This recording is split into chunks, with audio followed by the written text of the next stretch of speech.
అంటారు. మనకి తెలియకుండా ఎవరైనా ఏదైనా చేశారనుకోండి, దొంగతనం చేశారంటారు.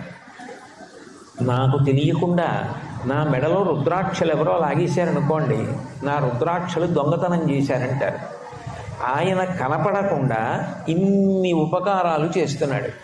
ఇన్ని ఉపకారాలు చేస్తున్న భగవంతుడు కూడా ఒక విధంగా దొంగ రూపాన్ని పొందినవాడు. నమశ్చోరాయచ శిష్ప్యాయచ భీన్యాయచ అంటారు రుద్రములు.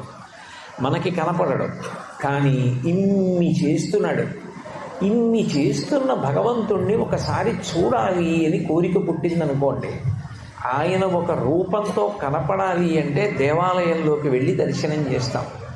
అంటే ఆయన ఉన్నాడు అని నమ్మడానికి ఇంకా ఇంతకన్నా తగిన సాక్ష్యం ఏం కావాలి? అటువంటి భగవంతుణ్ణి నమ్మి బ్రతకడం మీకు చిన్నతనం నుంచి అలవాటైందనుకోండి,